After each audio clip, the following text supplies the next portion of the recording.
Ya, pemirsa, hari ini tepatnya sekitar pukul 10.00 akan digelar sidang gugatan perdana di PT UN yang dilayangkan kepada KPU dari PDI Perjuangan. Ini akan dihadirkan dan juga kita simak informasinya.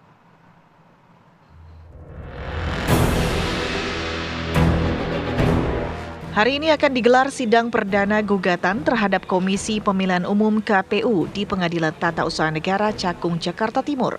Rencananya sidang perdana dengan agenda pemeriksaan pendahuluan akan digelar pukul 10 waktu Indonesia Barat. 2 April lalu, PDI Perjuangan menggugat KPU RI ke PT UN atas dugaan perbuatan melanggar hukum oleh kekuasaan pemerintahan dalam Pilpres 2024. Pihak PDIP akan menyampaikan pokok-pokok yang membuktikan komisioner KPU melanggar hukum dengan mengubah peraturan KPU nomor 19 tahun 2023 tanpa melalui DPR RI dan rapat dengar pendapat umum. Menurut PDIP, penetapan Gibran Rakabuming Raka sebagai calon wakil presiden bermasalah. Selain itu, putusan Dewan Kehormatan Penyelenggara Pemilu DKPP dianggap membuktikan jika KPU bukan hanya melanggar etika, namun juga melanggar hukum. Sementara itu, pihak KPU menyatakan telah menyiapkan jawaban untuk menghadapi sidang perdana gugatan PDIP pada PT UN. Tim TV One mengabarkan.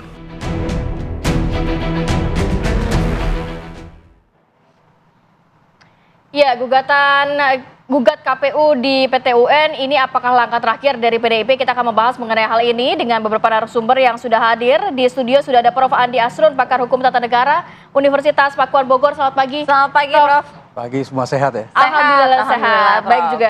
Sudah bergabung bersama kami Prof. Gayus Lumbun, Ketua Tim Hukum PDI Perjuangan. Selamat pagi, Prof. Gayus. Selamat pagi.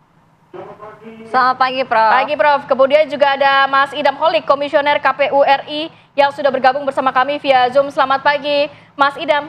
Selamat pagi, Mas Idam. Selamat pagi, Mbak berdua. Selamat pagi, Prof. Gayus. Selamat pagi, Prof. Andi. Iya.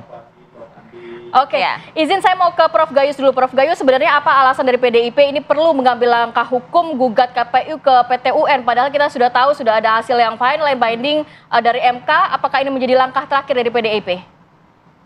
Ya, saya sudah berkali-kali menjelaskan hal ini. Bahwa langkah hukum yang ditempuh oleh tim hukum PDI Perjuangan ini bukan masalah hasil yang didapat dari oleh KPU yang terdapat banyak sekali perselisihan tentang pemilu itu di MK. Kemudian ada 2 jalur lainnya, yaitu bagaimana proses pemilu di berjalan itu memang menurut undang-undang diproses di PT UN. Dan yang ketiga adalah perbuatan atau pelanggaran yang dilakukan oleh penyelenggara negara yang disebut sebagai KPU dalam konteks pemilihan umum. Jadi ada 3 jalur. Kami memilih yang ketiga.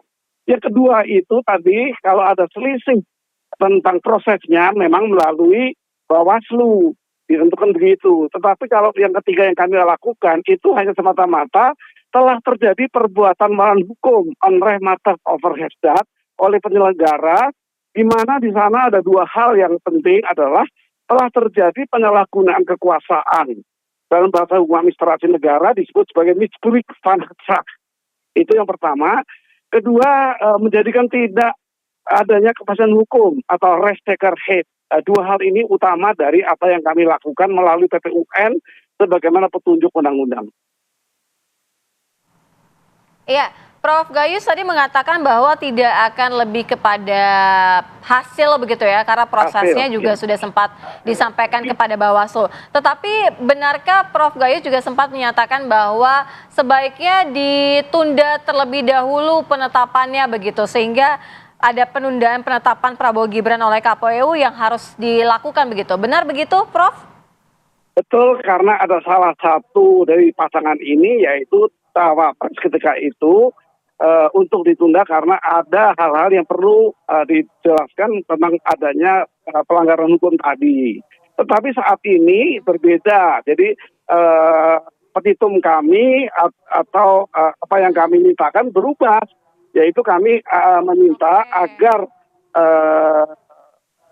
pelantikannya itu yang ditunda. Ya, pelantikannya itu yang bukan ditunda tapi tidak dilakukan, yaitu bunyi dari petitum perubahan kami adalah menghukum tergugat untuk tidak melakukan tindakan pemerintahan terkait tindakan pelantikan wakil presiden terpilih bernama Gibran Rakabuming Raka. Itu yang terakhir nanti akan kami ajukan karena memang tetap dilakukan penetapannya sehingga yang ke depan pelantikan. Yang ini yang kami sikapi untuk dimohonkan melalui PT UN.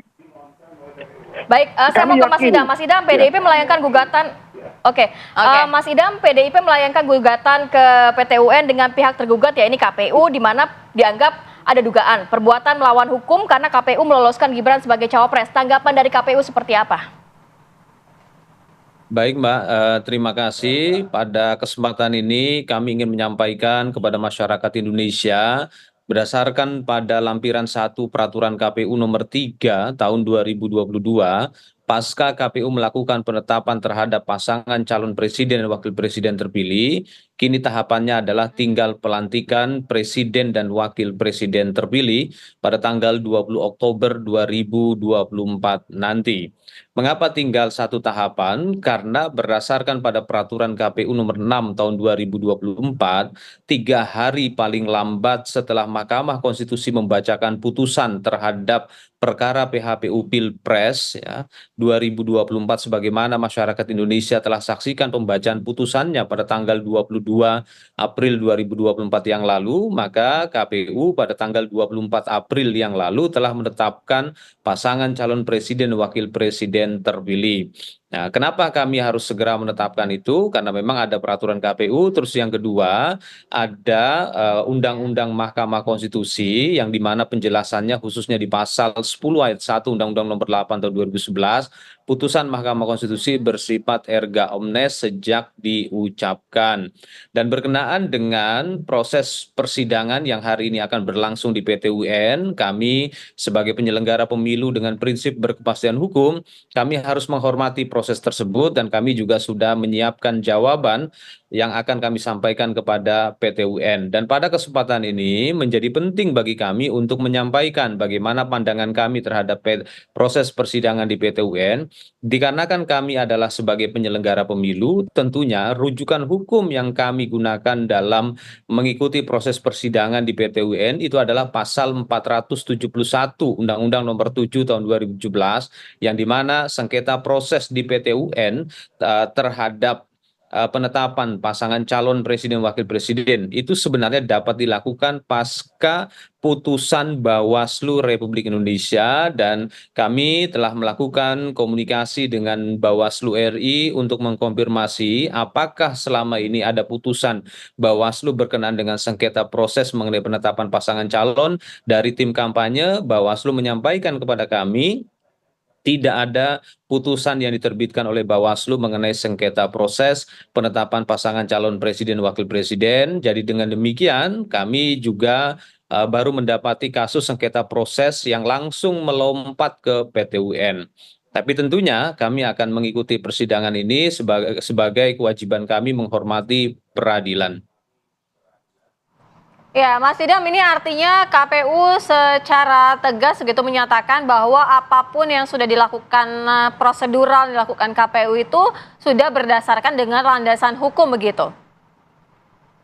Dalam pertimbangan hukum ya yang dibacakan oleh Majelis Hakim Mahkamah Konstitusi terhadap 2 putusan PHPU Pilpres pada tanggal 22 April 2024, Mahkamah Konstitusi mengapresiasi apa yang telah dilakukan oleh KPU, di mana Mahkamah berpendapat dalam pandangan hukumnya bahwa KPU telah melaksanakan prinsip jujur dan adil dengan menjamin kepastian hukum, kesempatan kepada warga negara untuk mengikuti kontestasi. Hal ini termaktub di dalam pertimbangan hukum 2 putusan Mahkamah Konstitusi. Karena memang dari sisi Undang-Undang Mahkamah Konstitusi sudah jelas ya, dan bahkan kalau jika kita membuka kembali Undang-Undang Dasar, putusan Mahkamah Konstitusi bersifat final dan mengikat, khususnya di pasal 24C ayat 1 Undang-Undang Dasar 1945. Jadi dengan demikian ya apa yang kami telah laksanakan ini sudah sesuai dengan undang-undang dan bahkan konstitusi, dan kita semua tahu bahwa demokrasi Indonesia adalah demokrasi konstitusional. Baik Mas Idang, kita juga harus jeda dulu sejenak. Nanti Prof.